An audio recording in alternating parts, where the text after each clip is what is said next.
안녕하십니까. 반갑습니다. 대웅기획에서 미디어 부문을 담당하고 있는 노승우라고 합니다. 다시 인사드리겠습니다. 반갑습니다. 먼저 이렇게 각양각색 다양한 곳에서 와주신 여러분들 앞에서 제가 이렇게 좀 말씀을 드릴 수 있게 돼서 영광으로 생각을 하고요. 특히 이제 저한테 이렇게 시간 배정해 주신 광고주 협회 여기 본부장님도 계시지만 감사를 드립니다. 여기 왜 자리에 안 계신지 모르겠는데 이건 의도하진 않았습니다만 저도 오늘 와서 보니까 광고주 협회의 부회장님께서 노승자 만자 하시더라고요. 저는 노승우입니다. 그래가지고 형님이라고 나중에 사석에서 만나면 불러야 되나 한번 여쭤보려고 했는데 잠깐 자리를 비우셨습니다. 한번 좀 제가 준비했던 내용을 한번 좀 말씀을 드려 보도록 하겠습니다. 너무나도 이렇게 잘 아실 텐데 5년 전 정도, 약 5년 정도 되죠. 2019년 한 12월부터 그해 늦가을부터 중국 쪽에서부터 얘기가 있으면서 제가 분명하게 기억하는 게 2020년 2월에 저희 같이 부서에 있는 후배 직원이 2월 달에 부산에서 결혼식을 올렸었습니다. 물론 코로나와 상관없이 계획을 잡았었겠죠. 하지만 그새에 두세 달 만에 막 퍼지기 시작했으니까. 그래서 저의 당시 모시고 있던 윗분 임원과 함께 단둘이 이렇게 떼거지로 몰려갈 수 있는 상황이 아니었기 때문에 비록 초창기였습니다만 서울서부터 이제 부산까지 내려갔는데 그 경부고속도로를 타고 가면서 이제 행정구역이 바뀔 때마다 막 띠링띠링띠링 막 알람들이 계속 오는 겁니다. 이 지역에서 어떻다, 이 지역에서 어떻다, 다니지 말라, 이런 알람들이. 그게 불과 4년, 5년 전이었죠. 그렇게 어렵고 힘든 시기를 한 3년 정도 보냈습니다. 여기 계신 분들 정말 회사도 나오지 못하고 일상생활 제대로 하지 못하고 대중교통 못 타고 다니고 저녁 약속 이런 거 못 하고 영화관 이런 데 못 가고 그러셨잖아요. 2020년대 20년 초부터 이런 어려운 상황을 겪고 그로 인해 여러 가지 우리의 일상생활 많이 바뀌었고 우리가 일하고 있는 오늘 비슷한 주제로 모인 이 자리에서 일하고 계신 분들 영향도 많이 받았죠. 하지만 2023년 돼서부터 작년에는 아시겠습니다만 3구 이슈 이런 거 있었고 또 아직도 크고 작은 글로벌리한 전쟁 같은 것도 계속 나고 있고 또 남북 관계도 썩 좋지 않지 않습니까? 최근 인터뷰를 봤더니 코로나 시절 아까 말씀드렸던 그때보다도 더 안 좋은 것 같다 상황이 이렇게 말씀하시는 자영업자분 인터뷰도 좀 보기도 했었습니다. 수치상으로도 국민 총소득 소득 수준이 한 2, 3년 내에 가장 낮은 수준으로 이렇게 하락해 있는 상황이다. 그러니까 얼마나 어려운 이렇게 불경기 불황의 상황에서 이렇게 마케팅 하시느라고 이렇게 고민 이런 거 많이 하실 것이라고 충분히 저도 인식을 하고 있습니다. 그래서 이런 상황에서 여러분들 광고주분들 이렇게 어렵게 하시고 옆에서 같이 파트너 입장에서 똑같이 마케팅 성공, 캠페인 성공을 위해서 지원하고 도와드리고 같이 일하고 있는 우리들 대행사라고 얘기하겠습니다. 대행사 쪽 또는 미디어 쪽 똑같이 쉽지 않죠.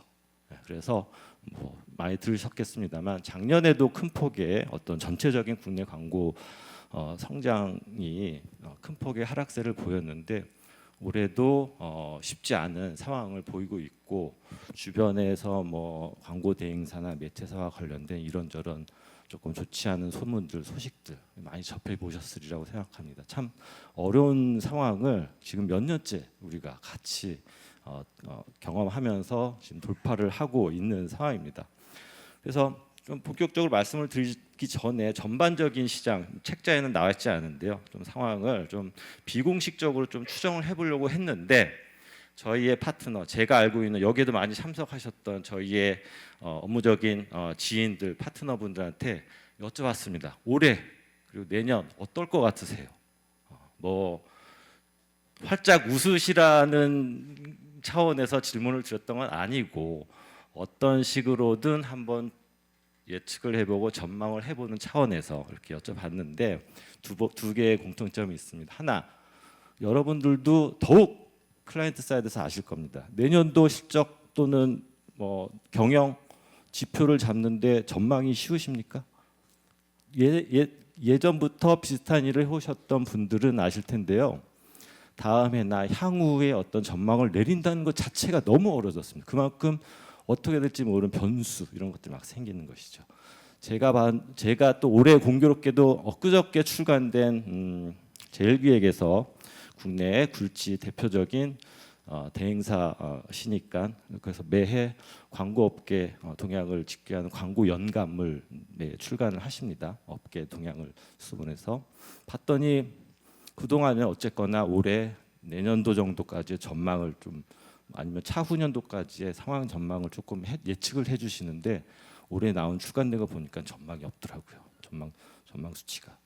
그래서 그런 데이터를 좀 써보려고 했었습니다만 좀 쓰지 못해서 제가 저희 아까 말씀드렸던 저희 파트너분들한테 좀 비공식적으로 조금 수소문을 해봤더니요.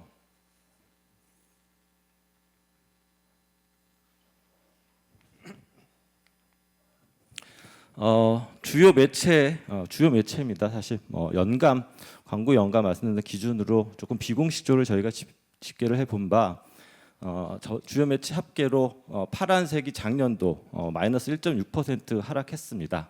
저는 광고 연감에 있는 어쨌거나 공식적으로 공개된 데이터고요. 올해는 1.5% 그리고 내년도에는 한 1% 정도의 전체적인 측면에서의 성장. 하지만 개별적인 매체상으로만 놓고 보면은 방송 매체는 좀 아쉽게도 올해도 한 5% 내외의 하락. 그리고 내년에는 조금 개선될 것이라는 전망하에 하락세의 폭이 조금 줄어드는 수준의 전망. 디지털 매체가 아시다시피 코로나 중반까지는 막 매해 두 자릿수 이상 계속 상황이 어떻대도 무슨 뭐 글로벌 금융위기니 뭐 이럴 때도 계속 성장하던 이런 분야였지 않습니까? 잘 아시겠습니다만 그 디지털 분야조차도 뭐 한 자릿수 이하의 광고 시장 성장을 예측을 하는 주요 매체별로 이렇게 상황이 썩 좋지가 않은 다만 앞선 세션에서 들으셨던 5개 매체 분야는 어쨌거나 코로나 시기에 확 줄었다가 이제는 계속 늘어나고 있고 뒤에 말씀드리겠습니다만 여러 가지 기술적인 이런 것 때문에 조금 그래도 성장 폭이 큰 축에 속하는 이런 매체. 라고 봅니다. 전반적으로는 작년보다 올해가 뭐 거의 비슷하거나 조금 올라가는 수준으로 사실 이거는 뭐 아까도 말씀드렸지만 제가 더 나빠지면 안 될 것 같다 이렇게라도 됐으면 좋겠다라는 어떤 희망적인 그런 마음이 반영된 추정이 아닐까 하기도 합니다. 실제로 부정적이 이렇게 어려운 상황 속에서 여기 결이 다르고 하시는 일도 조금씩 다르고 또 클라이언트도 계시고 매체사에서 오신 분도 있고 대행사나 에드테크나 이쪽에서 오신 분들 중에 여러 수많은 분들 앞에 좀 무슨 말씀을 드려야 될지 이렇게 뭐 참석자가 이분하지 않은 이런 상황에서 고민이 많았습니다. 여기서 얘기하면은 황희정승처럼 해야 되는데 이 말 하면은 여기서 또 뭐라 하실 거.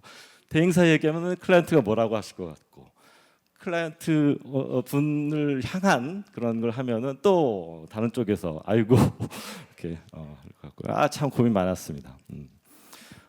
제가 기억하시는 분도 있으실 것 같긴 한데 사실 4년 전인 2020년 광고주 대회 딱 요 자리입니다. 요 자리에서 똑같은 세션으로 제가 이런 주제로 했었습니다. 비록 아까 말씀드렸던 코로나 첫 해여서 이 자리가 2020년부터 온라인 행사로 바뀌어가지고 온라인으로만 만나 뵀는데 하여튼 뭐 주제와 내용은 똑같았었는데 그때 제가 좀 뭐 괜히 있어 보이는 것처럼 뭐 세계는 코로나 이전과 이후로 바뀔 것이다는 둥 뭐 뉴노멀의 노멀하는 시간 문제라는 둥 이렇게 뭐 괜히 뭐 있는 것처럼 했는데요. 사실 너무 익숙해지지 않습니까? 세상 아까 많이 바뀌고 있는 거 그리고 그 실제로 경험하는 거 이거 너무 분명해졌고 그래가지고 이런 말 자체가 사실 의미가 있다라고 생각을 하지 않습니다. 이러면서 한번 그때 논의했던 것들을 한번 싹 훑어봤습니다. 이런 내용들이 있었습니다. OTT 본격적으로 성장할 거다. 동영상 콘텐츠에 관한 얘기, 숏폼, 퍼포먼스 광고, TV와 디지털을 같이 넘나들면 미디어 디바이스 이용 행태, 간접 광고, 어드레서블 광고 뭐 이런 얘기들 하고 마케팅적으로도 모바일이 이제는 앞으로 이끌 것이다라는 등 시니어 타겟 시장이 커질 것이다. 라이브 커머스 그때 한참 막 시작해가지고 이런 것들을 적절히 활용했는 이런 얘기를 조금 했었더라고요. 4년 전 이 자리에서 대부분 지금 현재도 대다수 여전히 유효한 이런 키워드들이더라고요. 보니까 특히 OTT 동영상 숏폼 퍼포먼스니 모바일 시니어 구매 여정 관리하는 거 라이브 커머스 이런 것들 아직도 활발하게 예전보다 더욱 더 열심히 이렇게 활용하거나 고민을 하거나 예산 투자를 하시거나 이런 분야지 않습니까? 그래서 이런 것들이 조금 그대로인 것 같지만 그 동안에도 한 4, 5년 동안에도 크고 작게 조금씩 바뀌어 나가고 있을 것이다라는 판단이 들어서 한번 그때 말씀드려봤던 여러 가지 툴들을 한번 좀 쫙 펼쳐놓고 지금 현재는 어떻게 되고 있는지를 말씀을 드리면 조금 교과서적으로 공부도 되시고 또 여기 서로 다른 이해관계를 가지고 있는 분들한테도 공통적으로 조금 적용이 되지 않을까라는 판단이 들어서 코로나 이후 4, 5년간의 변한 것 그리고 변하지 않은 것이라는 화두를 던져서 좀 준비를 했습니다. 그럼 뭐가 변했는지 먼저 보시죠. 잘 아실 수도 있을 것 같습니다. TV 얘기를 먼저 하겠습니다. 여기서의 TV는 뒤에 나오는 실시간 방송으로서의 TV가 아닙니다. 기계로서 디바이스로서의 TV 말씀을 드리겠습니다. 아시다시피 과거의 디바이스로서의 TV는 한 번에 방송국에서 전파든 또는 케이블이든 한 번에 딱 쏘면은 전국의 각 가정에 TV 수상기를 통해서 한 번에 쫙 시청 컨텐츠나 광고가 보여지게 되죠. 그 당시에는 특별히 복잡하거나 어려울 것이 있지 않았습니다. 어떤 프로그램이 사람들이 많이 보는지, 어저께 했던 드라마에 대해서 오늘 만난 사람들이 얼마나 얘기를 했는지, 또는 정량적으로는 시청률 데이터 이런 것들을 가지고 그 컨텐츠 예능이건 드라마건 또는 그 채널 이런 것들을 구매를 해서 확보를 하면은 우리가 던지고자 하는 메시지를 전 국민한테 보여줄 수가 있었습니다. 이제 그런 것들이 2020년에 우리나라에서 첫 상업적으로 테스트가 시작된 분야인데요. 어드레서블 TV라는 방법론으로 조금 진화하게 되었습니다. 아시겠습니다만 어드레서블 TV의 집행 방법론은 우리가 실시간 방송을 보기 위해서는 각 가정마다 셋톱박스를 둬야 되지 않습니까? IPTV든 또는 지역 케이블 방송이든 뭐든 간에 이제는 방송을 보기 위해서는 셋톱박스를 둬야 되는 그 셋톱별로 어떤 컨텐츠가 몇 시에 켜져서 시청이 되는지 이런 것들 데이터를 활용을 해가지고 각 가구별로 셋톱별로죠. 엄밀하게 따지면은 서로 다른 셋톱별로 셋톱마다 아이디가 다르고 셋톱을 거쳐간 컨텐츠와 채널과 시간 이런 정보들이 있으니까 그런 정보들을 이렇게 활용을 해서 이 가구별로의 서로 다른 특성들을 파악을 해가지고 거기에 적절한 별도의 서로 다른 광고를 내보내는 이런 방식입니다. 한 번에 쫙 뿌리는 것에서 조금 한 단계 나아간 것이죠. 나아갔다기보다는 달라진 변화된 것이죠. 그게 이제는 어드레서블 TV이고 요거는 저희 쪽에서도 지금 실무적으로 많이 활용하고 있는 TV 디바이스를 이용하는 광고 방법 중에 하나로 지금 저희도 활용을 많이 하고 있습니다. 더 나아가서 이제는 CTV라는 개념인데 많이 요즘 들어보셨을 겁니다. 커넥티드 TV라고 그러죠. 이제는 TV 수상기 디바이스의 TV가 유선이든 무선이든 온라인에 그냥 인터넷에 바로 연결이 될 수 있습니다. 그리고 이미 그런 것들 서비스를 할 수 있는 어떤 뭐 동굴이라든지 뭐 이런 기기들 또는 게임 콘솔들 이런 것들이 많이 많아지고 있습니다. 그래서 인터넷에 무선으로 연결된 TV라는 그 광범위한 의미를 담은 TV로 이제 진화했죠. CTV는 대표적으로는 집안에 가지고 계시는 여기 광고주에 또 계실지도 모르겠습니다만 삼성과 LG 또는 LG와 삼성 두 양대 TV 제조사의 요즘 나오는 스마트 TV들은 다 이런 기능들이 다 있지 않습니까? 그 안에는 그냥 뭐 우리 기존에 보던 실시간 채널을 볼 수 있는 것뿐만이 아니라 TV가 자체적으로 가지고 있는 어플리케이션, 프로그램들 이런 것들이 다 가지고 있습니다. 그래서 이제 그런 것들이 인터넷과 연결이 되면서 TV가 뭐 잘 아시겠습니다만 이제 또 하나의 스마트폰, 그래서 이름도 스마트 TV죠. 스마트폰의 역할을 똑같이 하는 단계로 이제 나아갔죠. 스마트폰은 아시겠습니다만 다 개인 로그인 기반이어서 개인화 미디어죠. 스마트 TV도 마찬가지로 저도 제가 시청을 할 때 이미 TV를 켜는 순간 저의 로그인 아이디가 이미 로그인이 돼서 TV가 나오게 됩니다. 그래서 스마트 TV도 결국은 로그인 기반의 어떤 디지털 디바이스화 되었다. TV도 그렇게 볼 수가 있을 것 같습니다. 그래서 앞으로는 뭐 미국은 이미 뭐요 CTV라는 인터넷에 연결된 이 분야가 엄청 막 나날이 커지고 있다. 뭐 이런 얘기들을 하고 있는데요. 우리나라도 뭐저 CTV 기능이 대표적으로 장착이 되어 있는 스마트 TV의 가구 보급률이 70, 80% 된다라고 하는 조사가 있어서 향후에는 이 부분도 광고 매체로서의 영향력, 특히 개인화 마케팅이 가능한 매체의 미디어의 한 분야로서 조금 예의주시를 해야 되지 않나 이런 생각이 듭니다. 뭐 비록 우리나라는 조금 IPTV나 케이블 TV나 하여튼 이 방송을 보는 데 있어서 들어가는 구독료 비용이죠.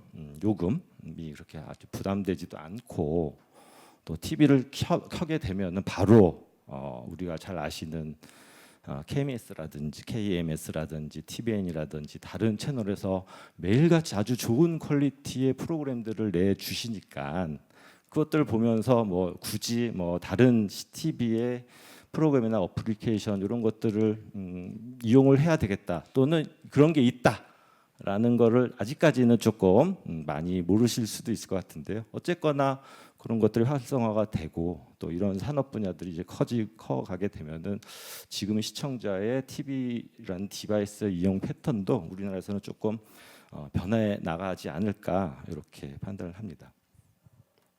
그래서 CTV와 관련된 또 TV 활용 방안이 이제 FAST입니다. 혹시 못 들어보신 분 계십니까? FAST. 역시 좀 빠르십니다. 네. 약자인데요. 아시겠습니다만 그래서 무료로 광고를 보여주는 기반의 스트리밍을 하는 TV다. TV입니다. CTV라고 하는 웹에 인터넷에 연결된 그냥 TV라는 좀 광범위한 그런 개념이었었다고 하면 패스트는 그 안에서 이제는 컨텐츠를 주고받고 하면서 무료니까 뭔가 준다는 거겠죠. 컨텐츠를 보여준다라는 개념이 이제 뭐 TV 컨텐츠 스트리밍하는 방송 기법이라고 할 수 있겠습니다.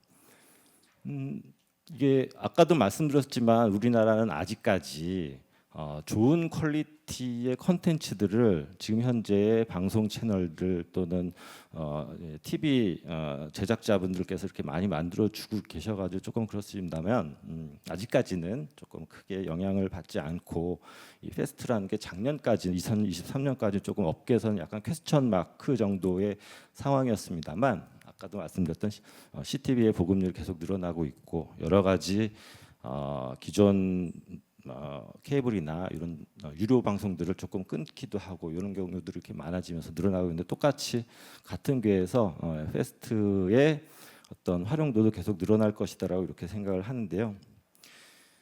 다양한 컨텐츠에 대한 수요가 우리나라도 아직 그렇게 크진 않습니다만, 해외에 있어서는 뭐 앞에서도 말씀드렸던 K 컨텐츠 이런 거에 대한 수요나 니즈가 되게 크다라는 거는 뭐 직간접적으로 아실 텐데요. 그러다 보니까 아까 말씀드렸던 우리의 굴지의 스마트 TV 제조하시는 분들이 해외에서 TV도 많이 파시고 많이 만드시고 파시고 그러면서 거기에 이제는 이 프로그램을 탑재를 해서 하시면서, 특히 미국에서 페스트의 광고 분야가 급격하게 늘어났다라고 이렇게 하는 소식들이나 데이터들을 많이 보셨을 겁니다. CTV의 큰 부분을 차지하고 있는 이 페스트가 이게 성장을 하니까 큰 뭐 바운더리라고 할 수 있는 CTV의 시장이 커지고 있다라고 이렇게도 볼 수가 있는 것이죠. 페스트의 특장점은 아까도 말씀드렸던 개인화 로그인 기반이 기본이고요. 또한 이것도 완전한 디지털 형태의 송출 방식이기 때문에 어떤 TV 아이디에서 어떤 채널을 많이 본다더라 뭐 이런 식의 정보가 다 낱낱이 기록이 되지 않겠습니까? 그러다 보니까 이 페스트도 그야말로 가능한 수준에서는 개인화 마케팅에 동원을 할 수가 있는 그러한 미디어로 활용을 할 수가 있습니다. 이미 기술적인 부분들에 대해서는 다 있는 것으로 알고 있고요. 그런 것들을 활용을 해서 말씀드렸던 그 TV 매체에, 전통적인 TV 매체에 좀 보완되는 매체, 어드레서블 TV처럼 보완 매체로서 계속 조금 활용도를 조금씩 늘려나가고 있는 상황입니다. 개인화가 가능하다라는 얘기는 뭐 조금 그 개인화에 맞는 여러 가지 툴들을 활용할 수가 있다라는 얘기일 것 같은데요. 우리가 이런 식의 뭐 기존 TV에서도 이렇게 볼 수가 있고요. 여기서는 이렇게 조금 위로 나오는 오버레이 광고 같은 것들이 있죠. 우리나라에서는 아직까지는 볼 수 없지만 가능하죠. 보시는 TV에서도 이렇게 간접 광고나 변형 광고나 가상 광고 다 가능합니다. 다만 제 뭐 상상일 수는 있겠습니다만, 페스트는 완전히 디지털화가 되는 것이기 때문에 기존에 그런 것들을 하기 위해서라면 어쨌거나 사전 준비를 하고 또 제작물도 또 따로 준비를 또 해야 되고 뭐 이런 과정들, 또는 필요하다면 또 심의 같은 것도 이렇게 받아야 되고 이런 과정들을 좀 거쳐서 그랬었다고 하면, 요거는 완전한 디지털에서 TV를 하는 거고 개인화가 되다 보니까 뭐 예를 들면 어떤 뭐 장면 또는 어떤 등장인물 아니면 어떤 음식 뭐 이런 게 나오게 되면은 거기에 맞춰서 아까 우리 그 하이브스택의 그 기술 POH의 기술처럼 특정 상황과 맥락에는 이런 소재가 이런 식으로 나가도 좋겠다, 이렇게 프로메틱하게 이렇게 설정만 해둔다고 하면 페스트도 나중에 얼마든지 뭐 그런 식의 변형 광고라든지 광고 집행을 손쉽게 이렇게 할 수 있는 용이하게 새로운 툴을 활용할 수 있는 수단으로도 나중에는 계속 발전해 나가지 않을까, 이렇게 한번 상상을 좀 해볼 수 있을 것 같습니다. OTT는 사실 너무 잘 아실 텐데요. 그래도 뒤쪽에 뽑아놓은 거는 광고 미디어로서, 컨텐츠의 미디어로서의 소비는 사실 무시할 수 없는 수준이지만, 사실 제가 몸담고 있는 광고 미디어로서의 위상이 아직까지는 크지 않아서 약간 뒤쪽으로 뺐습니다. 너무 잘 아실 만한 부분인데요. 개념은 다르지만 어쨌거나 뭐 CTV건 페스트건 OTT건 다 스트리밍 형태로 컨텐츠를 시청하고 이용하는 이런 세상의 흐름, 시청자들의 미디어 이용 패턴 변화에 따라서 이렇게 나오는 것이죠. 그래서 원하는 때 아무 때든지 내가 원하는 컨텐츠를 이렇게 볼 수 있다라는 이런 식의 개념을 담고 있는 OTT인데요. 뭐 요거는 이제 TV 매체를 떠나서 벗어나서 모바일 기기까지도 이제 하기 때문에 약간 CTV와는 결이 다른 부분이긴 하긴 합니다. 어쨌거나 이런 가상의 VOD 플랫폼의 OTT가 잘 아시는 넷플릭스라고 말씀을 드려도 되겠네요. 넷플릭스가 어쨌거나 글로벌리 그리고 우리나라에서도 그동안에 꽤 많은 가입자 수를 이렇게 확보를 하고 어쨌거나 이 분야에서 동영상 스트리밍 분야에서 월등한 지위를 이렇게 차지를 하고 있고 여기에 이제는 대응하기 위해서 국내에서도 기존의 가장 큰 컨텐츠 공급자였던 우리 방송국 중심으로 해가지고 OTT도 만들고 서로 연합도 하기도 하고 뭐 이랬지 않습니까? 그래서 올해는 이제는 CJ 계열의 티빙이라는 국내 OTT와 쿠팡 플레이가 어쨌거나 국내의 OTT에서 일부 서비스를 송출하는 이 두 개의 회사가 조금 사세를 좀 키우려고 손을 잡은 부분이 스포츠 분야입니다. 그래서 신규 가입자를 확보를 하고 지금 가입되어 있는 가입자들을 계속 로그인을 하기 위해서 아시다시피 KBO의 디지털 중계권을 2년짜리를 이렇게 취득하셨죠. 그래가지고 그걸로 가입자도 많이 끌어모으시고 해가지고 나름의 성과를 가진 것으로 알고 있습니다. 그래서 여기 그래프에 보시면 아시겠습니다만 월별로 가입자 수가 계속 꾸준히 증가를 하고 있습니다. 쿠팡 플레이도 마찬가지로 기존의 글로벌 축구 리그들 이런 것들 거의 대부분 가지고 있었었는데 최근에 잉글리시 프리미어 리그의 중계권도 확보를 해서 쿠팡 플레이는 어떻게 보면 축구 글로벌 축구의 컨텐츠를 무기로 본인들의 기존에 가지고 있던 가입자뿐만이 아니라 더 많은 가입자를 확보를 하기 위해서 이렇게 노력을 하고 계십니다. 다만 이 OTT는 앞서도 말씀드렸다시피 시청자들의 다양한 컨텐츠들, 다양한 장르의 컨텐츠들을 이용을 하는 그런 플랫폼 내지는 기기로서는 의미가 있지만 그동안에는 그래도 제가 활용할 수 있는 광고 매체로서의 가능성은 그렇게 크지 않았습니다. 아시다시피 이거는 뭐 이용하는 분이 내시는 월 구독료로 서비스 플랫폼이 운영되는 거기 때문에 광고는 상관이 없었었는데요.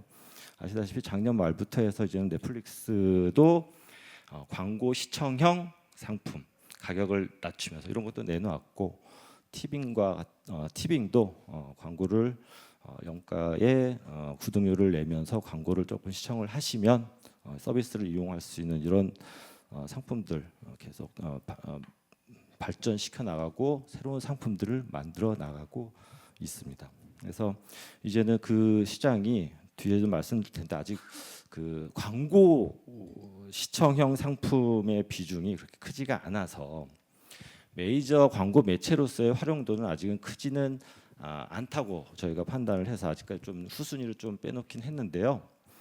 뭐 이것도 역시 디지털 기반의 미디어지 않습니까? 그래가지고 결국에는 지금도 물론 이렇게 다양한 사업자마다 다양한 타겟팅 기법을 쓰고는 있습니다만 본인들이 가지고 있는 1차 컨텐츠 이용 데이터들이라든지 이런 것들을 결합을 해서 개인화 마케팅이 가능한 그런 수단으로 이렇게 등극을 할 것으로 이렇게 예상을 합니다.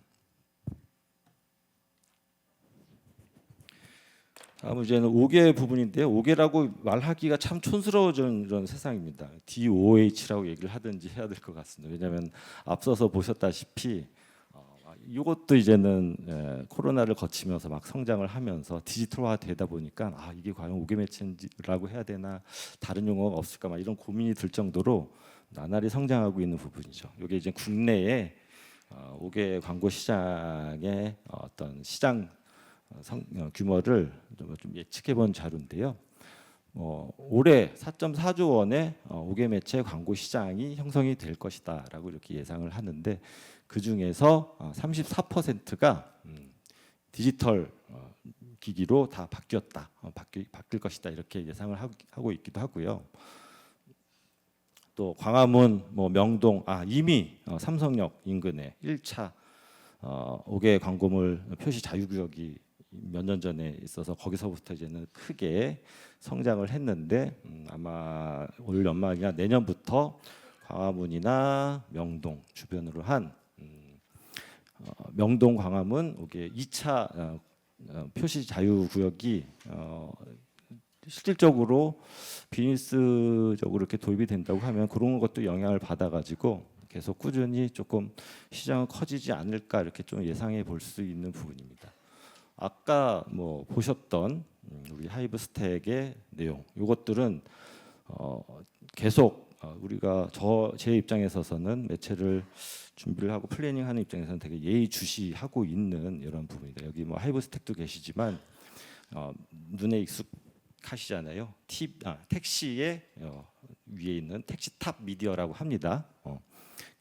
서울 시내 택시 위에 있는 디스플레이 광고. 이것도 여기 아까 모터브라는 데에서 오셨었는데 그 매체사를 통해서 저희가 5개 부분에서 조금 좀 새로운 것을 찾고 광고주한테 좀 시의적절하게 활용을 하기 위해서 저런 진짜 디지털화된 조금이라도 개인화된 물리적으로 광범위하게 하루 종일 보여주는 이런 방식이 아니라 아까 하이브스택에서 설명하셨던 방식의 어떤 타겟팅이 적용된 기법으로 한번 매체를 운영을 해보고자 많이 노력하고 있고 이런 방안들에 대해서 계속 활용도가 조금씩 늘어나고 있습니다. 그래서 뭐 DOH에 관련된 부분은 아까 말씀드려가지고 이 정도로 이렇게 하고 이렇게 넘어갔고요. 또 한 4, 5년간 좀 변했으리라 이렇게 짐작되는 부분이 공간이라는 이름을 좀 붙여봤습니다. 팝업 스토어죠. 아까도 성공 케이스 말씀하셨을 때 팝업 스토어 두 케이스 모두 다 들어가 있었습니다. 그래서 팝업은 그냥 뭐 대충 이렇게 생각하더라도 우리 지금 현재 마케팅 수단 중에서 가장 필수적인 뭐 특정 매체를 집행을 안 하더라도 팝업은 꼭 한다 뭐 이런 얘기가 있을 정도로 되게 각광을 받고 있는 마케팅 수단 중에 하나죠. 그래서 지금은 이제 뭐 특정 젊은 연령대뿐만 아니라 남녀노소가 모두 이렇게 방문해서 즐기는 그런 공간이 됐죠. 2020년 이후에 역시 코로나 때 잠깐 초반까지는 이렇게 주춤했다가 너도 나도 밖으로 나가고자 하는 욕구 이런 것들과 맞물려서 2022년 그리고 거리두기가 해제한과 동시에 우후죽순으로 생겨서 관심도와 검색 수가 이렇게 기하급수적으로 이렇게 늘어난 부분이 스페이스 팝업 스토어입니다. 팝업 스토어는 이제는 뭐 오프라인에서 대부분 활용이 되는 수단이긴 합니다만 그 팝업 스토어에 대한 정보나 이런 것들이 다 거의 대부분 이제 젊은 친구들이 많이 이용을 하고 있는 뭐 소셜 미디어 이런 데서 이렇게 유통이 되고 있는데요. 되게 다양한 정보를 교류를 하는 채널과 수단이 있더라고요. 그래서 팝업 스토어의 어떤 활용도나 이런 것들은 아까 위닝 케이스에서 보셨던 것처럼 앞으로도 꾸준히 활용이 될 것이라고 이렇게 생각을 하는데요. 좀 팝업 스토어의 개념을 조금 넓혀서 이제 좀 생각을 해야 되지 않나 이런 생각이 좀 들었습니다. 몰입 경험 마케팅이라는 이름을 한번 좀 달아봤습니다. 사실 팝업과 뭐 상대적인 개념은 아니고 팝업이 어떤 좀 물리적 공간이라는 거에 조금 더 방점이 있었다고 하면 몰입 경험 마케팅은 좀 그것을 조금 확장한 개념 이렇게 조금 얘기를 좀 드릴 수 있을 것 같습니다. 이 몰입이라는 워딩이 조금 의미가 있는데요. 보신 분도 있으실 텐데 뭐 마케팅에서 어떻게 우리가 이렇게 구루라고 생각하시고 뭐 이런 분들 중에 필립 코틀러라는 분이 있지 않습니까? 그분이 최근에 또 마켓 땡점 땡 뭐 이런 거 3.0, 2.0 이렇게 내시는데 6.0까지 내놓으셨더라고 어느새. 거기에 이제는 몰입의 중요도가 있다. 마케팅 서적이니까. 몰입이라는 게 뭘까? 그리고 왜 의미가 있나 보면은 우리의 타겟이 계속 이제 변하고 있는 것입니다. 이것도 막 이렇게 일률적으로 이렇게 나누기는 좀 어렵습니다만 어쨌거나 과거 전에는 조금 화두가 되었었던 조금 타겟 담론이 디지털 네이티브라고 하지 않습니까? 태어나서부터 디지털을 달고 살아가지고 디지털 공간에서 살고 그걸 통해서 커뮤니케이션하고 뭐 이런 친구들 디지털 네이티브라고 하는데 알고 봤더니 사실 그렇지 물론 디지털을 많이 이용하고 있습니다만 이런 사람들이 디지털에서만 이렇게 처박혀 있는 게 아니라 본인이 관심 있고 좋아하고 즐기고 싶고 이렇게 한다고 하면은 지구 끝 어디든 뭐 물론 과장입니다. 뭐 어디든 이렇게 적극적으로 찾아가서 즐기고 내 것으로 만들고 이렇다는 거죠. 이제 그것들을 이렇게 조합을 하면 이제 피지털이라고 이렇게 얘기를 하더라고요. 그래서 온라인에 국한되지 않고 어디든 온라인과 오프라인의 경계가 무의미하게 이렇게 자기의 경험을 확대하고 즐기는 이런 사람들이 물론 대부분 좀 영타겟인데요. 늘어나고 있고 그런 사람들을 우리는 대상으로 타겟으로 해야 된다라는 데서 이렇게 나왔습니다. 그들의 경험은 물리적 공간 또는 온라인 공간에 한정되어 있지 않습니다. 자기가 원한다고 하면 어디든 들어가는 이런 친구들이거든요. 그래서 이런 타겟들, 새로운 타겟들, 이런 분들에 대해서 이제 공간적인 어떤 범위나 제한을 두지 않고 시간적인 부분까지 포함해가지고요. 그래서 그런 것들, 그런 타겟들한테 새로운 기술, 새로운 메시지, 새로운 서비스 이런 것들을 좀 보여주면서 몰입이라는 과정을 통해서 더 우리 브랜드라고 하면은 브랜드에 대한 정서적인 효과, 감정적인 효과 이런 것들을 극대화해야 된다라는 그런 주장인 것입니다. 그렇게 하기 위한 과정들이 몰입이라는 것이고 그것을 마케팅에 활용을 했을 경우에는 몰입 경영 마케팅이라고 이렇게 할 수가 있는 거죠. 새로운 기술 필요합니다. 이런 것들을 같이 활용을 해야 되는 것이죠. 그래서 그 몰입 상황을 거친 우리 소비자들은 단순히 물론 조금 극단적인 비교입니다만 팝업 스토어에 갔다가 즐기고 사진 찍고 굿즈 사고 또 나오고 이런 일반적인 오프라인 팝업 스토어를 거친 고객들과 공간을 불문하고 물론 팝업 스토어도 중요합니다만 필요하다면 웹에서 사이버에서 또는 메타버스 같은 기술을 통해서 이런 것들을 통해서 다양한 시공간에서 그리고 교통이 좋은 서울뿐만이 아니라 필요하다고 하면은 저기 어디 지방 도시든 시골이든 아니면 뜬금없는 이런 데라도 브랜드와의 적합도만 있다고 본다고 하면 그것이 어디든 간에 가가지고 즐길 수 있기 때문에 이런 것들을 잘 설계를 하고 하는 과정들이 이제 필요해진 것이죠. 그래서 그런 것들을 하기 위한 방법론으로서 이제는 장소성이라는 개념을 조금 잡을 수 있을 것 같은데요. 말씀드렸다시피 우리 브랜드가 가지고 있는 에센스와 개성과 의미 이런 것들이 잘 있을 텐데 기존에 유동인구가 많이 가니까 카페들도 많고 젊은 친구들이 많이 모이니까 홍대나 성수동에서 합시다. 또는 서울의 한복판에 있으니까 무슨 백화점에서 합시다. 이렇게 했을 수도 있고 그게 어떻게 보면 가장 효과를 바로바로 확인하기가 좋죠. 네, 그런 것들이 아니라 우리 브랜드와 의미가 있을 만한 그리고 스토리텔링을 만들고 또는 내가 가지고 있는 히스토리를 가장 최적으로 전달할 수 있는 방법론이 무엇인지 이런 것들을 먼저 설계를 하고 구성을 해야 된다는 그런 개념입니다. 그래서 저희 회사 같은 경우에도 그런 경험 마케팅을 조금 철저하게 플래닝을 하기 위해서 정의를 하고 그리고 전체적인 마케팅을 어떻게 설계를 할 것인지 그리고 디자인할 것인지 어떻게 실행할 것인지 무엇을 강점으로 해서 이렇게 치중을 해가지고 포커스 해가지고 집행할 것인지에 관련된 이런 좀 플래닝 툴 같은 것들을 활용을 해가지고 이렇게 제안을 드리고 이렇게 있긴 한데요. 그런 식으로 공간이라는 부분도 단순히 특정 어떤 좀 협의의 공간이 아니라 그것을 넘어서서 큰 범위의 공간이라는 것으로 이렇게 발전을 해 나가고 있는 게 좀 최근에 몇 년간 최근에 이렇게 조금 변화해가는 그런 모습 중에 하나가 아닌가 합니다. 이렇게 꾸준히 이렇게 변화해 가고 있는 매체들 방향을 보면 전반적인 방향성은 요거 같습니다. 말씀드렸지만 마이크로 미디어화 되어 가고 있는 것 같습니다.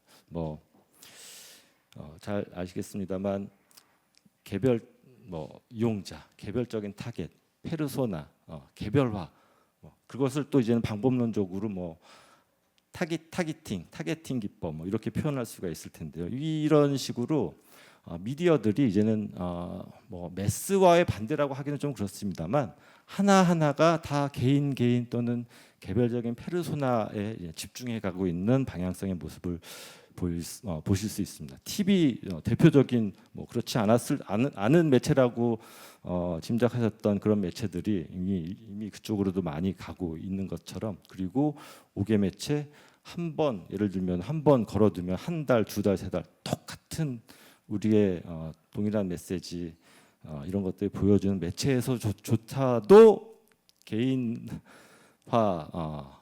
기법을 써가지고 다 얼마든지 충분히 적용하다라는 쪽으로 이렇게 가고 있지 않습니까? 그래서 이 마이크로 미디어 또 기술적인 타겟팅, 광고의 타겟팅 이런 것들은 좀 앞으로 향후, 지금까지도 그랬지만 앞으로도 광고 환경 핵심 중에 하나라고 생각합니다. 뭐 이게 뭐 틀렸다라고 절대 생각하지 않습니다. 그리고 저도 이 부분에 투입을 하는 저의 시간과 예산이 훨씬 더 많습니다. 그렇기 때문에 이런 부분들이 어떻게 보면 지금 현재 광고 미디어 시장에서 벌어지고 있는 큰 움직임 중에 하나가 결국은 앞으로 더욱더 이렇게 마이크로 미디어 쪽으로 기술들도 진화해 나가고 매체들도 진화해 나가지 않을까, 이렇게 예상을 해볼 수가 있겠습니다. 하지만 한편으로는 이제 변하지 않는 것들도 있습니다.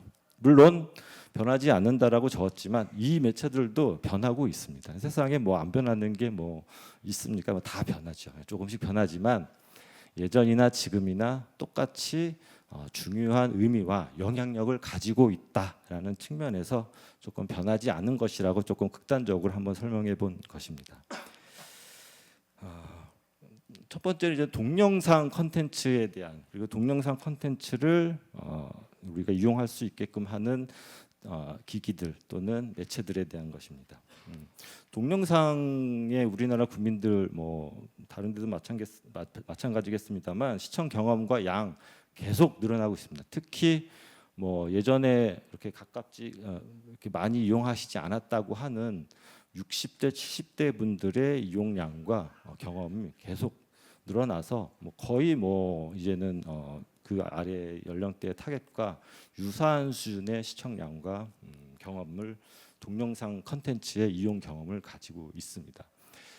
여러 가지 데이터나 이런 것들을 보더라도 TV를 포함한 동영상 컨텐츠라는 것을 우리 이용자들이, 시청자들이 보실 수 있도록 도와주는 플랫폼 중에서 유튜브의 영향력이 예나 지금이나 사실 변하지 않고 있습니다. 사실 제가 봤을 때 오셔서 보셨을 수도 있을 텐데요. 이 광고주 대회 오프라인 행사를 후원하시는 회사가 어디인 줄 아십니까? 보셨을 텐데 SBS입니다. 그리고 SBS의 광고를 판매하시는 SBS MNC인데요. 저는 이런 행사에 내년도 후원하시는 회사가 글로벌의 G사가 돼야 되지 않나 생각이 들 정도로 이 유튜브 플랫폼의 우위와 영향력은 정말 굳건한 것 같습니다. 제가 100분을 만나가지고 저의 주변에 있는 광고를 하시는 100분을 만나봐도 어떻게 될까, 그냥 재미삼아 얘네들은 어떻게 될까, 죄송합니다. 이 플랫폼은 어떨 것 같아요? 그랬더니 뭐 있나, 뭐 똑같겠지. 그리고 이게 뭐 비아냥되거나 이런 게 아니라 그만큼 위상이 여전히 굳건하다는 겁니다. 그리고 동영상을 보는데 그 동영상을 보여주는 어떤 수단으로서의 위상, 영향력, 파워 여전히 있다는 것이죠. 뭐 그래서 이 유튜브의 어떤 이용률과 이런 것들은 당분간은 계속 꾸준히 이어지지 않을까, 이렇게 생각이 되고요. 뭐 특히 아시다시피 이제는 유튜브는 형태적으로 정말 제한이 없지 않습니까? 다른 마이크로 미디어화 된다고 하더라도 대부분의 매체들은 어떤 물리적인 형태 뭐 이런 부분들 제약이 있을 텐데요. 요 동영상 컨텐츠를 송출하는 플랫폼, 뭐 유튜브뿐만 다른 데도 마찬가지겠습니다만 스크린의 차별 없죠. TV, 모바일 다 볼 수 있죠. 저도 TV 수상기로 유튜브를 많이 보는 사람 중에 한 사람인데요. 스크린에 상관없습니다. 포맷, 뭐 가로형, 세로형, 긴 거, 짧은 거, 뭐 드라마, 뭐 몇십 분짜리 예능 전혀 상관없습니다. 다 소화가 가능한 플랫폼이죠. 장르 뭐 별의별 장르가 다 있잖아요. 우리가 모르는 장르가 아직도 있을 것입니다. 유튜브에는 그냥 우리가 쉽게 익숙하게 보는 어떤 뭐 컨텐츠들 외에도 우리도 접해보지 못한 여러 가지 내용과 장르와 컨텐츠들이 무궁무진하게 있을 것 같습니다. 그러다 보니까 이 플랫폼이 가지고 있는 위상이 당분간은 조금 아무리 뭐 다른 영상과 관련된 스트리밍과 관련된 이렇게 서비스들이나 매체들이 나온다고 하더라도 위상이 여전할 것 같습니다. 뭐 우리나라도 그럴 것 같다라는 생각이 한번 데이터를 봐야 되겠습니다만 미국에서는 실시간으로 이제 TV 수상기를 이용하는 게 아직까지는 어쨌거나 제일 높습니다. 미국에서도 다음으로 이제 유튜브를 TV 수상기를 보는 시간이 가장 길다고 합니다. 다른 아까 말씀드렸던 협의의 OTT 서비스들, 넷플이든 아마존 프라임이든 뭐 이런 식 OTT를 보는 시간보다도 TV 수상기를 이용을 해서 유튜브를 보는 시간이 두 번째로 길다, 많다라고 하는 조사 결과를 최근에 봤었습니다. 이 중에서도 특히 형태적으로는 숏폼이 또 화두죠. 더욱 더 화두가 돼가고 있죠. 사실 뭐 짧은 동영상 콘텐츠라는 것 자체가 뭐 큰 의미가 있겠습니까만은 어쨌거나 이 숏폼이나 짧은 형태의 형식의 콘텐츠들을 이용하고 있는 이용자들이 연령을 불문하고 계속 늘어나고 있다. 이제 저런 것들이 다 동영상 이용 경험에 이제 반영이 되는 것들이거든요. 나날이 커지고 있다고 합니다. 그래서 뭐 그동안에 숏폼 콘텐츠를 얼마나 보십니까? 이런 부분에 있어서도 시청량이 늘어나고 있다는 응답이 제일 많고요. 저도 자려고 누웠다가 조금만 보고 자야지 11시쯤에 누워서 릴스 이렇게 보다가 1시 뭐 10초짜리 이런 거를 보는데 2시간씩이 훅 지나가고 이런 경험들 다 있으시잖아요. 참 그렇습니다. 그래서 이 숏폼 콘텐츠나 숏폼 서비스의 이용 시간 계속 증가를 하고 저는 뭐 극단적인 표현이었습니다만 10대의 경우에는 하루에 평균 1시간씩 숏폼만 본다. 물론 다른 롱폼이나 뭐 이런 것들 보지만 숏폼의 시청량이 하루에 1시간씩 평균적으로 된다라는 이런 조사가 있었습니다. 특히 숏폼을 조금 마케팅적으로 이렇게 활용을 한다고 하면 세로형이 기존에 조금 성이 좀 기성세대의 눈높이에 맞았던 어떤 가로형보다는 세로형의 컨텐츠 또는 세로형의 형태, 광고 형태 이런 것들이 가로형보다 더 광고 매체적으로는 더 효과가 있다라는 조사 결과들이 거의 대부분이고요. 그래서 흥미와 주목도, 뭐 관심도 그리고 시청을 적극하게 되는 시청률이라고 할 수 있는 부분에 있어서도 세로형의 중요도가 더욱 늘어나고 있고 세로형 소재를 항상 염두에 두시고 뭐 물론 이미 대행사에서는 이렇게 세로형을 기본적으로 만들고 있습니다만 되게 중요한 형태이기 때문에 이런 것들 염두에 두시면 좋을 것 같습니다. 마지막 매체입니다. 뭐 마지막 매체는 아니고 여러 가지 매체가 있습니다만 제가 말씀드린 마지막 매체입니다. 이제 리니어 TV입니다. 그냥 우리가 그냥 쉽게 잘 아시는 라이브 TV입니다. 방송국에서 이렇게 바로바로 이렇게 송출해가지고 콘텐츠를 이용하고 광고도 보고 하는 이런 미디어입니다. 이 어떤 좀 사례를 좀 보여드리고 싶어서 최근에 좀 종료가 됐던 파리 올림픽을 한번 봤습니다. 아무래도 이런 것들이 조금 과거와 약간 유사한 기준에서 조금 비교하기가 좀 용이하긴 하거든요. 그래서 좀 비교를 해봤는데 참 뭐 어떤 분께서는 우리 뭐 10위권 바뀔 것이다, 뭐 금메달 5개도 못다, 막 이런 얘기 해가지고 사실 여기 계신 분 대부분도 파리 올림픽에 대해서 크게 기대를 하거나 이러지 않으셨을 거예요. 저 100% 저거 합니다. 특히 축구, 야구 이런 종목들을 못 들어가고 그래가지고 더욱 관심이 없으셨을 거예요. 시작하기 전에. 그리고 진짜 막상 개막하는 날 당일에도 전혀 보이지 않았습니다. 하지만 어쨌거나 우리나라의 뭐 천운인지 첫날인가 둘째 날에 이제는 펜싱에서 금메달이 터지면서 그 시청 패턴이 확 바뀌었습니다. 그래가지고 종목이 우리 기존의 인기 종목이었던 종목들 못 들어갔음에도 불구하고 평균 시청률을 보면은 과거의 도쿄올림픽하고 유사합니다. 도쿄올림픽은 심지어 시차도 좋았습니다. 유사한 수준 나왔고 종목에 달라졌을 뿐이지만 종목 그 개별 종목에 대한 관심이나 TV 시청 패턴 이런 것들이 똑같이 반복되는 이런 상황을 좀 볼 수가 있었습니다. 같은 기준 놓고 봤을 때. 그리고 개막하기 전과 후를 봤을 때 파리 올림픽이 어쨌거나 개막하고 나서의 어떤 인기도 이런 것들이 시청률 차이 격차에서 이렇게 가장 큰 격차를 보이는 것처럼 TV 매체가 시의성이 있는 스포츠 콘텐츠를 우리 국민들에게 보여주고 이용하게 하는 데는 여전히 큰 위상을 가지고 있고 큰 중요도가 높은 매체가 아닌가.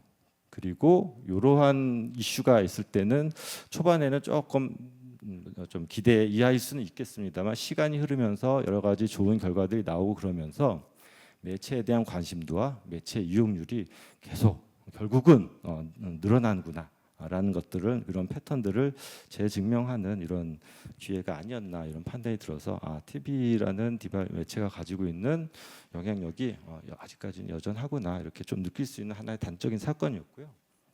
사실 브랜딩이라고 얘기하는 우리의 브랜드가 어떤 의미가 있고 어떤 가치가 있고 또 무엇을 해야 되고 어떻게 변화해야 되고 또 어떤 타겟들한테 어필을 해야 되는지 그리고 우리의 핵심 타겟뿐만이 아니라 그 타겟의 범위를 벗어나 있는 다른 이해관계자들 뭐 주주가 됐건 아니면 우리 점주님이 됐건 아니면은 뭐 기자분이 됐건 우리의 주변 이해관계자들한테까지 어떻게 우리의 메시지를 긍정적으로 전달할 것인지 하는 이런 것들이 되게 중요해지는 게 이제는 브랜딩이라고 얘기할 수 있지 않습니까? 이제 그런 브랜딩이 필요할 때 TV만큼 단시간에 커버리지 확보할 수 있는 미디어는 사실 아직까지는 없습니다.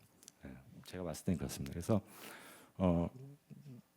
최근에 뭐 특정 프로그램을 말씀을 드려가지고 여기 계신 분들한테 조금 그렇긴 합니다만 TVN에서 나영석 PD가 하는 어떤 프로그램이 있었었는데요.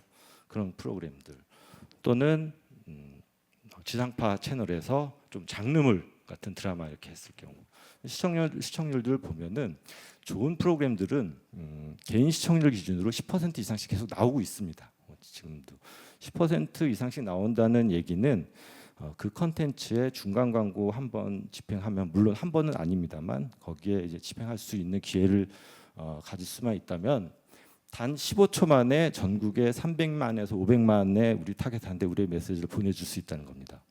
그 정도의 단시간에 우리의 영향력을 좀 보여줄 수 있는 그런 조금 광범위한 영향력이 있는 그런 매체라는 부분을 조금 한번 말씀을 드리고 싶었습니다. 그래서 이런 것들이 최근에 8, 9월 이후로도 시청률이 꽤 괜찮게 나오는 프로그램들 리스트를 한번 이렇게 했는데요. 진짜 한번 광고 한번 물론 비용이나 이런 것들이 조금 필요합니다만 한 차례의 광고를 통해서 300에서 500만 명까지 이렇게 우리의 메시지를 전달할 수 있는 파괴력이 있는 이런 매체다. 그리고 전 국민 또는 성인 전체를 좀 대상으로 한다고 하면 비용적인 측면에서도 다른 매체들 못지않게 좀 계산을 해봤을 때 효율적으로 집행할 수 있는 이런 매체다라고 이렇게 생각이 됩니다. 그래서 이런 어떤 국내의 시청률 데이터나 단가 데이터 이런 것뿐만이 아니라 해외에 최근까지도 이런 조사들이 많이 나오고 있습니다. TV 매체가 여러 가지 마케팅 툴을 복합적으로 활용을 했을 때 다른 툴들에 미치는 영향력을 이렇게 뭐 계속 누적 조사를 하고 이런 조사 자료들이 많이 있는데요.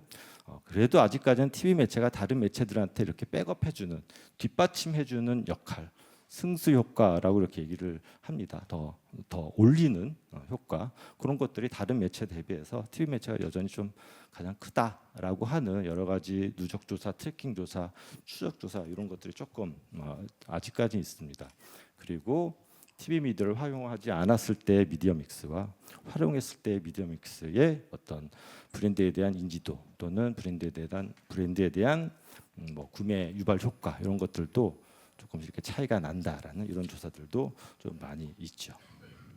뭐 제가 아까도 말씀드렸지만 그렇다고 해서 관리를 하고 있고 제가 담당했던 브랜드에서 미디어 믹스로 봤을 때 디지털이 더 많습니다. 저도 지금 현업을 디지털 위주로 이렇게 하고 있습니다. 물론 제가 좀 관리자가 되어가면서 현업을 조금 줄이고 있긴 합니다만 그렇습니다. 그래서 특정 매체가 뭐 좋다 나쁘다 이거 절대 아닙니다. 저희는 도움이 되면 모든 매체를 다 집행을 해야 되는 입장에 있는 대행사에서 일하고 있는 사람들 모든 매체가 다 좋습니다. 좋은 매체입니다. 안 집행하셔서 문제지 집행하시면 다 좋습니다. 그런 입장이다 보니까 어떤 매체를 좀 일반화하지는 않지만 어떤 장기간의 광범위한 연구 결과 어떤 특정 매체만 집중을 한다는 것 자체가 그렇게 좋지 않을 수도 있다라는 이런 데이터나 자료들이 계속 꾸준히 나오고 있다는 걸 말씀을 드리고 싶어서 마지막 세션으로 마지막 매체로 TV 매체의 현황에 대해서 조금 말씀을 드렸습니다. 여러분 보셨던 동영상과 TV의 어떤 저력의 원천은 효과성과 가용성입니다.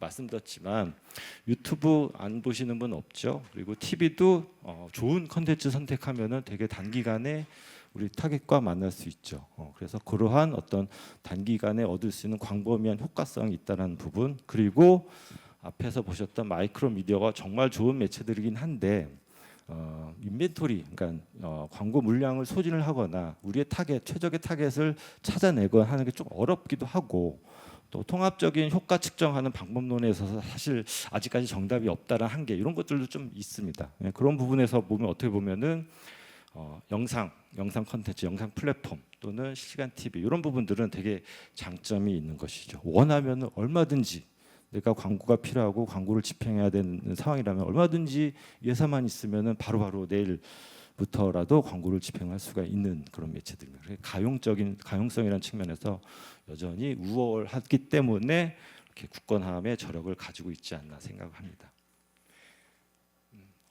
결론적으로 한번 세 가지 정도만 말씀을 드리면서 이렇게 어려운 변화와 꾸준함 그리고 다양성이 공존하는 이 환경에서 어떤 것이 중요한지 좀 한번 말씀을 드려볼까 합니다. 첫 번째는 브랜드 상황, 목표, 해결 과제 이런 것들을 잘 아는 분은 가장 잘 아는 분은 여기 계신 광고주 여러분들이라는 생각입니다. 사실 이런 것들을 저희도 대행사 입장에서 전문가적인 식견으로 또는 전문가를 활용을 해서 내가 담당하고 있는 브랜드에 대해서 공부 많이 하고 많이 자료 찾아보고 배우려고 노력하고 있습니다만 기본 원칙은 우리 브랜드에 대한 전문가는 낮은 나이입니다. 그러니까 여기 계신 클라이언트 여러분들이라는 것이죠. 그래서 그 클라이언트 여러분들께서 우리도 옆에서 도와드리거나 컨설팅하거나 이럴 수는 있지만 가장 필요한 우리 브랜드에서 가장 필요한 게 지금 뭘까? 뭘 해결해야 될 것인지에 대한 과제 이런 것들 조금 명확히 하는 게 여전히 중요하다는 것이죠. 대행사는 그 옆에서 수립된 과제나 이런 것들에 대해서 듣고 컨설팅하고 가설을 설정하고 가설을 가지고 해결 방안을 만들고 그래서 한번 실행해보고 성공 사례를 성공 여부를 검토를 하고 그래서 그 가설이 맞았는지 안 틀렸는지를 검증하는 그런 역할을 하는 존재입니다. 그러니까 그래서 이런 것들 조금 그러한 명확한 가이드라인과 과제가 있다고 하면 제 입장에서는 더욱 적절하고 효과적인 어떤 실행 방안을 모색할 수 있을 것이다라고 생각이 돼서 이번 기회에 한번 클라이언트 분들께 한번 말씀을 드려보고 싶었습니다. 두 번째는 접점 다양화와 반복입니다. 하나의 메시지가 하나의 매체를 통해서 노출시키는 것과 이질적인 수단을 통해서 노출됐을 경우에 어떤 심리적인 인지적인 측면에서의 충돌 효과가 크다라는 심리학 쪽에서의 연구 결과 이런 것도 되게 많습니다. 서로 다른 환경에서 서로 다른 매체를 통해서 메시지를 받았을 때의 그 효과가 크다는 것이죠. 그래서 서로 다른 접점을 활용을 해야 되는 게 우리의 소비자들의 구매 여정에 되게 복잡하고 다양하고 단계별로 이렇게 있기 때문에 그런 단계들 다 커버를 하기 위해서라도 다양한 매체들을 좀 활용을 하는 게 조금 효과적이다라고 이렇게 할 수 있는데요. 만약에 그것과 함께 아니면 그것과 별개로 그것을 하기 어렵다고 하면은 반복의 힘은 더더욱 크다고 생각합니다. 그래서 최소한도의 예산 수준으로라도 우리 브랜드를 꾸준히 조금 노출을 시키시는 게 중간에 중단을 했을 때보다 장기적인 측면에서 봤을 때 더 효과가 있다라는 이런 조사 결과와 연구 자료들 많이 있습니다. 인지심리학이라든지 광고학에서는 그런 이론들이 많이 있습니다. 단순 노출 효과라고 혹시 들어보셨는지 모르겠습니다만 아무 생각이 없는 사람들이 동일한 정보 또는 어떤 특정한 사람을 누군지도 모르고 계속 하루에 한 번씩 꼬박꼬박 지하철 타면은 만나고 하시죠. 그분이 나중에는 좋아집니다. 근데 자기는 그분을 본 기억도 없어요. 근데 나중에 어떠세요 하고 이렇게 사진을 보여주면서 이분의 선호도 호감도 어떠세요 하면은 내가 꼬박꼬박 본 이런 사람들의 사진을 꼽습니다. 그 정도로 단순히 반복해서 노출하면은 내가 인식을 하지 않아도 그 메시지에 대해서는 인식을 하거나 호감도가 높아지는 이런 효과가 있거든요. 그래서 반복의 힘이 참 중요합니다. 우리 메시지의 생명력을 계속 끝까지 연장시켜주는 이런 방법입니다. 마지막입니다. 새로운 도전을 중요한 것은 꺾이지 않는 마음이 아니라 새로운 도전을 시도하는 마음입니다. 어려운 상황입니다만 그래서 많은 분들께서 검증되고 안전한 어떤 미디어 수단들을 많이 활용을 하고 계십니다. 인지상정이죠. 그럴 수밖에 없을 것 같기도 하고 그게 필요하고 정답일 수도 있습니다. 하지만 경우에 따라서는 이럴 때일수록 우리의 브랜드를 다시 한번 검토를 해보고 전략 방향을 수정을 한다든지 또는 활용하지 않았던 마케팅 수단들을 동원을 한다든지 또는 우리가 한번 시도해보지 못한 어떤 미디어를 다시 한번 활용을 해본다든지 하는 좀 집행 또는 전략 측면에서의 새로운 것들을 한번 시도해보는 어떤 도전 이런 것들이 왜냐하면은 우리의 경쟁자들은 이런 거 안 하거든요. 그냥 계속 하던 거 하거나 안 하거나 안정적인 것만 하기 때문이죠. 그래서 이런 것들을 도전을 먼저 해보신다고 하면 차별화라든지 어떤 임팩트 또는 이런 부분에서의 어떤 새로운 성과 거두실 가능성이 높아지지 않을까 이렇게 생각합니다. 네, 좀 길었습니다. 이상으로 제가 좀 준비드렸던 우리를 둘러싼 미디어 환경에서의 올해의 상황과 앞으로의 전망 이런 것들을 조금 두서없이 조금 정리해 드렸습니다. 이 내용들이 앞으로 현업하시는데 여러모로 좀 도움이 됐으면 좋겠다라는 생각이 사실 희망이고요. 늦었습니다만 하여튼 자료 끝까지 경청해 주셔서 감사합니다. 여러분들의 건승을 기원하겠습니다. 감사합니다.